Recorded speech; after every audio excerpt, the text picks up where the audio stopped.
Life in prison. X number of years, no possibility of parole. These are the words you hear me say towards the end of every video. They're condemning words for vicious criminals and wrongdoers for a life behind bars. But what we don't realize is that these very numbers given by the jury at the time of sentencing are finite. Many of these callous killers do eventually walk free. It could be 10, 20, or 30 years from now, but many do make it out. In today's case, the perpetrator has already been out of jail for almost a year after ending an innocent person's life. 17-year-old Mackenzie Cowell was just 2 months away from turning 18. She was a high school student with dreams of working in the beauty industry. But she mysteriously vanished on February 9th of 2010, and her disappearance devastated the community of Wenatchee, Washington. What people didn't expect, though, was that the person behind her disappearance was someone she saw every single day. The terrifying and mind-boggling case of Mackenzie Cowell is going to leave you speechless and angry, because even though the case is solved, you have to wonder if justice was really served.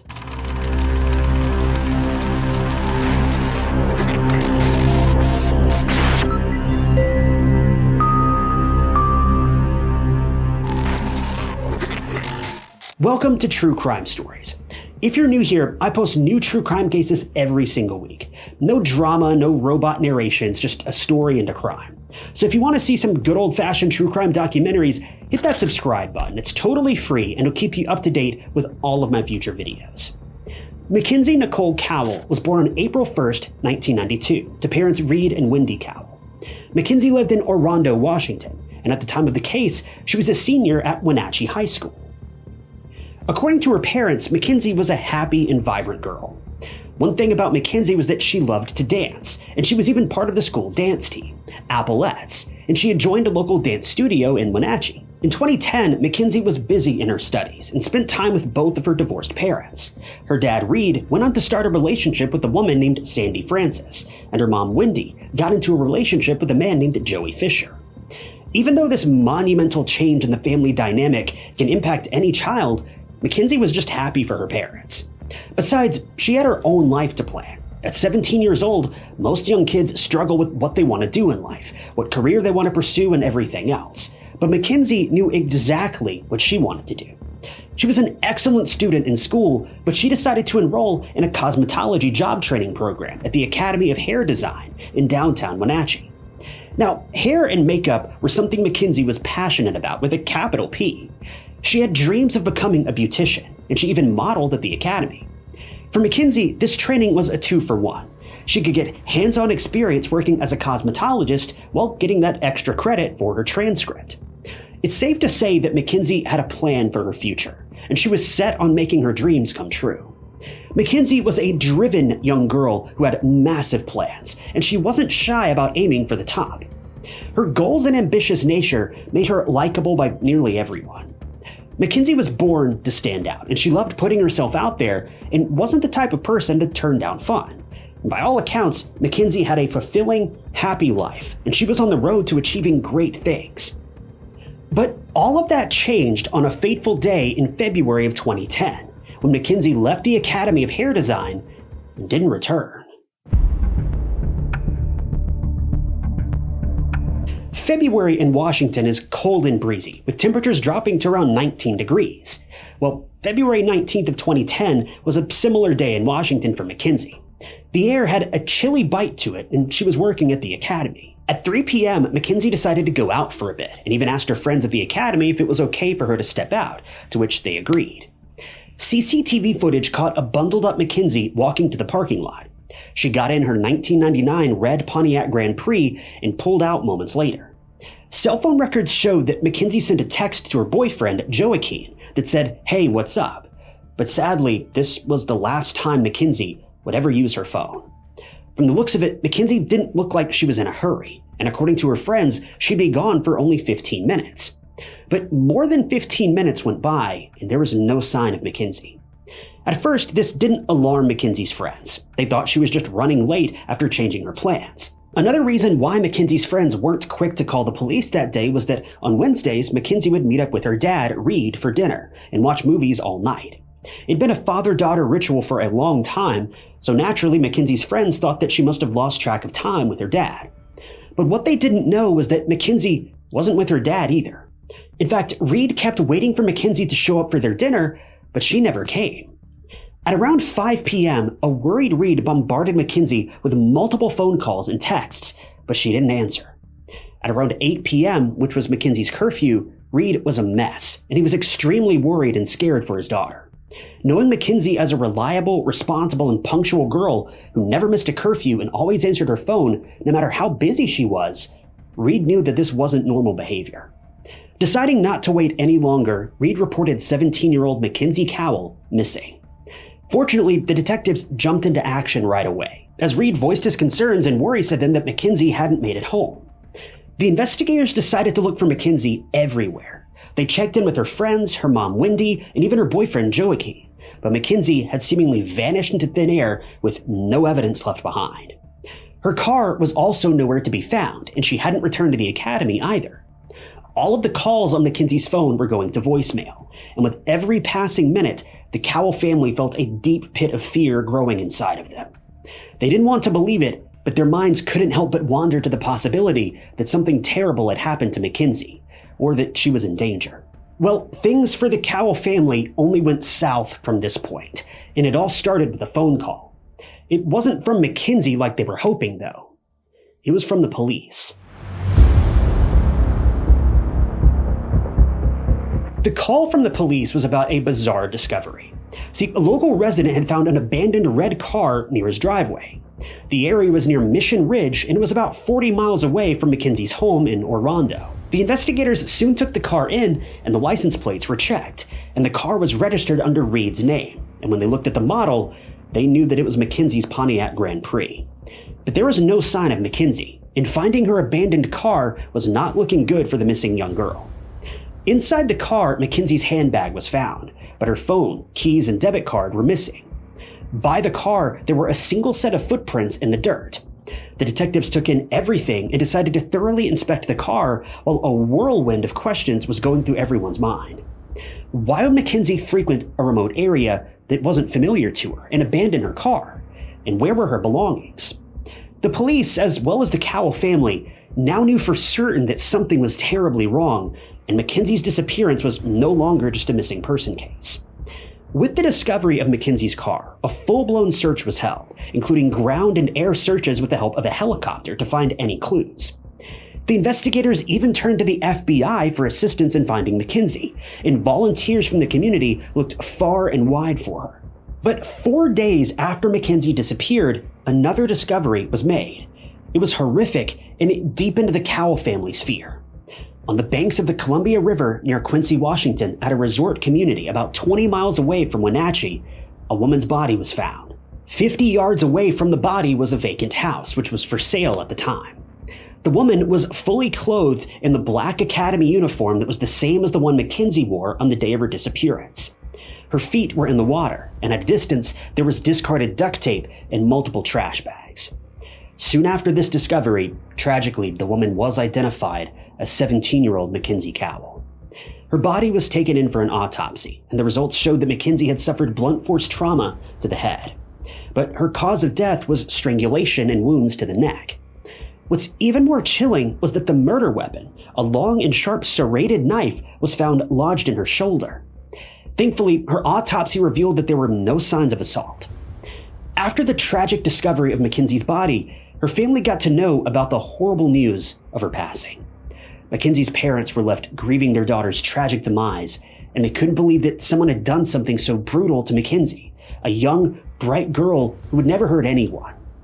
The Cowell family, at that point, knew that they needed closure, and the only way they were going to get justice for their daughter was by making the wrongdoer pay.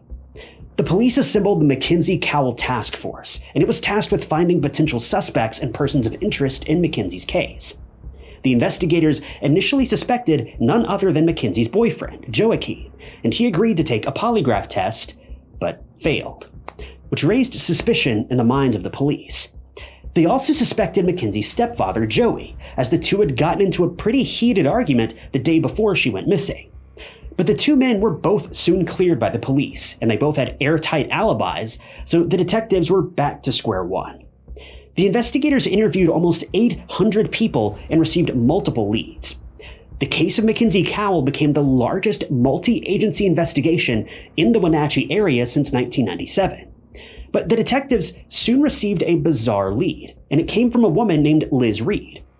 Her recollection of events was believable, but she turned out to be an unreliable source since she was a drug addict, dealer, and a police informant, as well as a college student. Though I'm not sure how the college student thing really plays into this.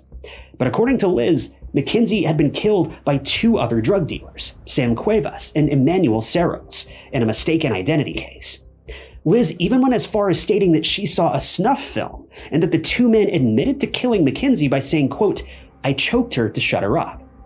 Now, the reason why investigators believed Liz's version of events was that she was able to describe the murder weapon before it was made public, so it wasn't something everyone knew. Moreover, Liz gave the police a ring that apparently belonged to Mackenzie, and they confirmed this by pulling up a past picture of her wearing this exact ring, even though Mackenzie's parents claimed they'd never seen it. When asked where she got the ring from, Liz claimed that she was instructed by Sam to go to a dump site to get it. But soon after this confession was made, Liz claimed she'd made the whole thing up, and detectives were able to confirm that neither she nor the two men that she had mentioned had any link to Mackenzie whatsoever, nor were any of these people at the scene of the crime on the day that Mackenzie lost her life. With a highly confusing case and leads that hit dead ends, the detectives were left baffled, but they still didn't stop looking. The evidence they had collected thus far had to give them a clue, so they combed through each and every one until they came across one particular letter, and the information in it would turn the case on its head. The most pivotal lead the investigators received from the public was a letter from a police informant named Theo Keys. According to Theo, his friend Christopher Wilson was behind Mackenzie's disappearance. So where were Theo and Christopher? And did the letter really have something to do with Mackenzie's passing? Well, as far as Theo was concerned, he had a history of mental illness and was currently serving jail time for inappropriate public behavior. So by the looks of it, the detectives were getting major deja vu from this tip. But they decided to look into it nonetheless, and they were glad they did, because there were a lot of coincidences in this tip, and specifically Christopher Wilson. Not much is known about Christopher Scott Wilson, but what we do know is that he was actually a fellow student at the Academy of Hair Design, the same school where Mackenzie was enrolled. He was a 29-year-old man with dyed black hair and a gothic aura about him. From the looks of it, he seemed to be a normal, quiet guy. But in Theo's letter, it was stated that Chris had an unhealthy fascination with death and serial killers. Chris also had an obsession with the crime drama series Dexter.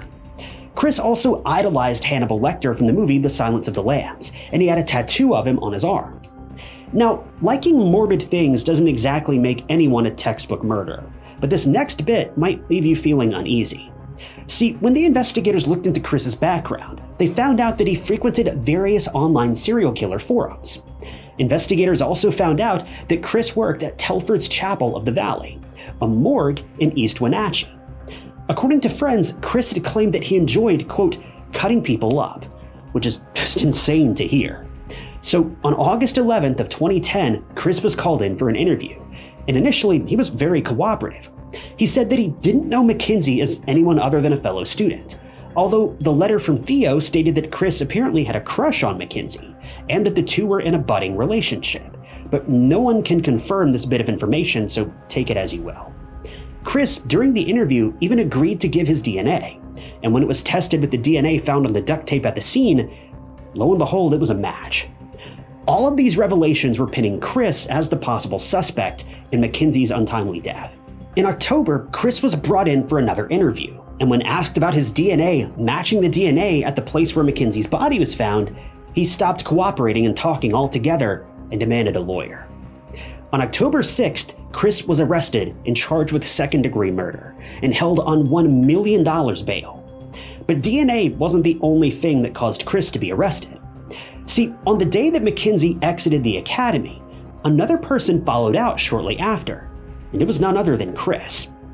Another report said that a man matching Chris's description was seen where Mackenzie's car was abandoned, and this couldn't have been a coincidence. If that wasn't enough, Chris's former home, which was a rented apartment located just 3 blocks away from the academy, was also searched by the police. And at first glance, nothing seemed out of the ordinary, until a luminol test was conducted. It glowed in one specific location that was covered in carpet. Even though the apartment was cleaned after Chris moved out, this evidence was a jackpot for the police. Under the carpet, there was a sizable patch of dried up blood, and when this blood was tested, it was a match to Mackenzie's. Moreover, cell phone data showed that Mackenzie's phone last pinged from the exact location of Chris's apartment between 3 and 3:42 p.m. on the day of her disappearance. In the midst of the investigation, someone came forward with their own experience with Chris before Mackenzie's disappearance and subsequent passing, and it was safe to say that it was anything but pleasant. A woman named Shauna Novak came forward and claimed that Chris had tried to strangle her at a party once to the point of unconsciousness, which is terrifying. When she demanded that he stop, Chris apologized and said that he didn't mean to harm her. I'd love to know how the situation actually played out because this whole scenario doesn't even add up to me. But anyway, Shauna was obviously left traumatized by this, and she was certain that Chris was trying to harm her. Had she not fought back, who knows what Chris would have done. Evidence was piling up against Chris at this point, and the investigators were certain that they had their man. But there was one other twist that revealed more about Chris and his involvement in Mackenzie's death. In December of 2011, the police made another arrest, and this person was Chris's ex-girlfriend, Tessa Shilman. She was charged with helping Chris hide any trace of the crime. See, the investigators went through Chris's computer, and they found numerous photos and videos of Tessa. They were disturbing because Tessa was posing as a corpse in the same place on the carpet where the bloodstain was found. The investigators also found a video on Tessa's phone, and it showed Chris walking around the apartment with Tessa on June 24th of 2010. When the camera panned to the carpet, a large reddish-brown stain was visible. Another video, recorded 4 days later, showed Chris walking around the apartment asking, quote, if it was clean.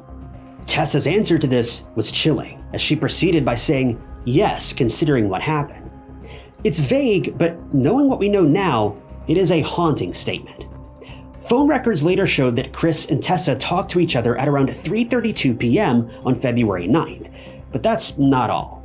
Tessa and Chris proceeded to call each other 5 more times that very evening, and Chris even borrowed Tessa's car even though he had a fully functioning car of his own. Also, Tessa's current boyfriend, who happened to live in the same area where Mackenzie's body was found near Columbia River, said she called him on February 9th at around 9 p.m. She asked him to pray for her, as, quote, something bad had happened. Tessa's car was searched for DNA, and even though a knife and cigarette butts were found inside, the DNA didn't match what was found at the crime scene. But investigators had a lot of evidence against Chris, and he was awaiting trial.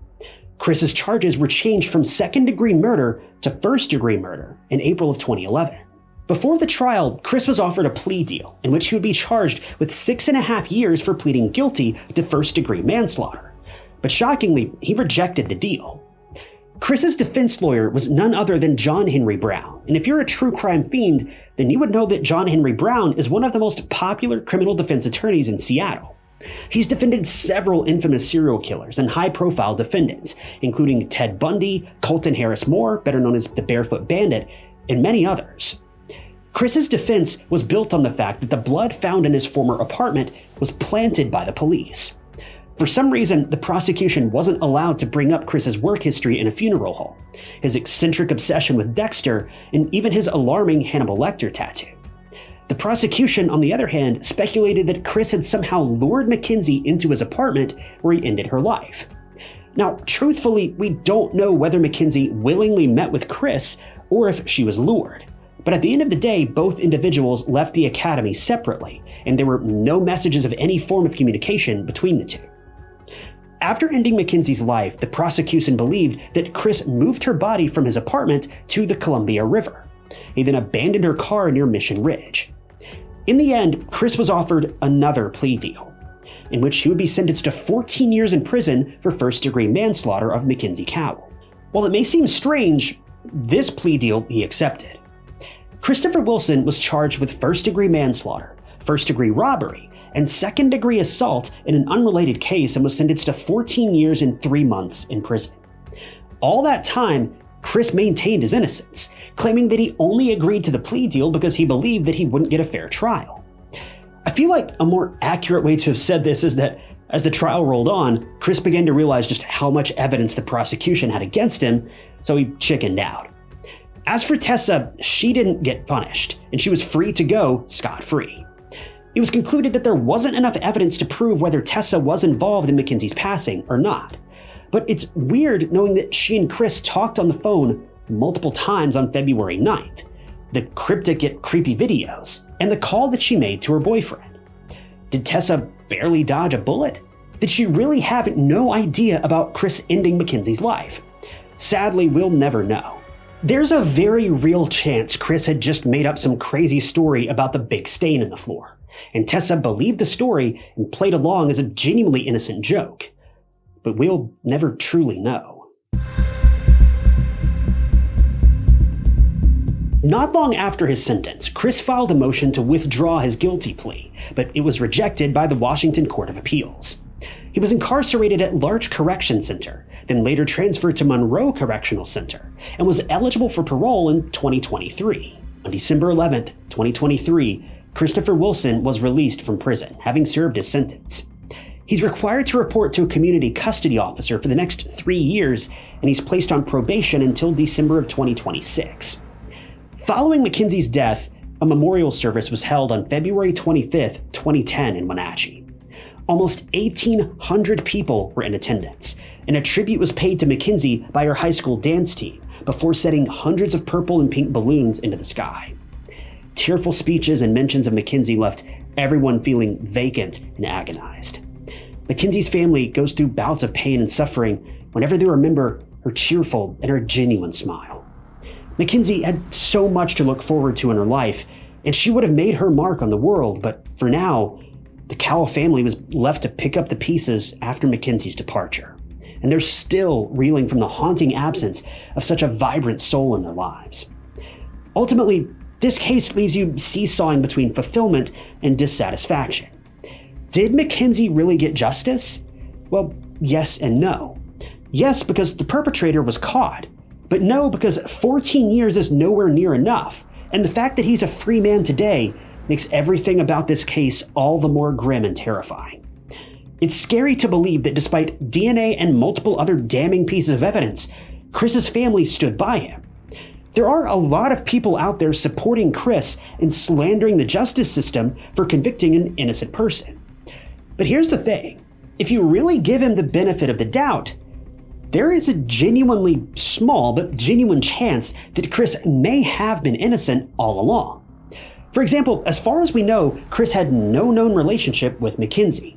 We know that they went to the same school, but that's it. There were rumors that the two were beginning some sort of romance, but literally zero evidence for this ever popped up. We don't even have any evidence that the two had ever spoken a single word to each other in the past. Worse yet, many people believe Mackenzie's mother's boyfriend may have been behind her death, as the day before Mackenzie disappeared, she had a big fight with her mother and left the house after declaring to her mother she'd either pick her or her boyfriend, because she couldn't have both.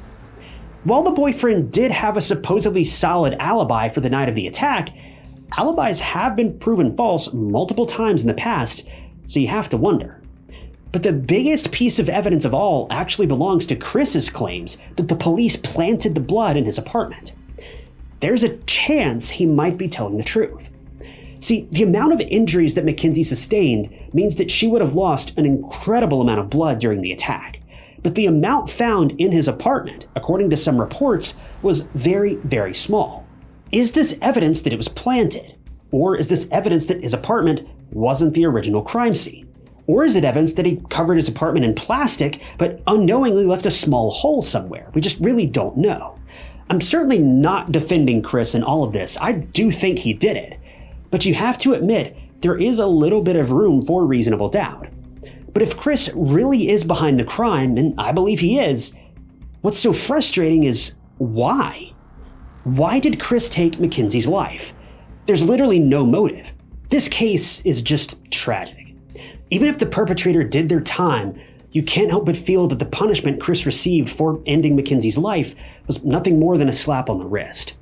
What Mackenzie's family must be feeling, knowing that their daughter's killer is now free, is beyond comprehension, and we can only hope that they find peace and solace in the memories Mackenzie made with them in her very, very short 17 years of life.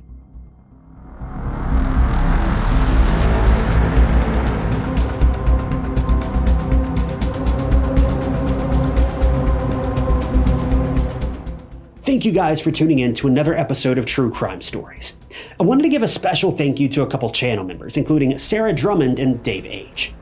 If you also want to become a member of the channel, you'll gain access to new videos sometimes days or weeks before they're uploaded to the public. And it's currently the best way you can support the channel and help out. And I really appreciate those of you that have decided to do that. If you want to join, you can click that big join button below the video or find the link down in the description. But as always, if you enjoyed this video, check out this other interesting case I covered, and don't forget to subscribe. It's totally free and keeps you up to date with all of my future videos. But my name is Ty Knotts, and I'll catch you guys in the next one.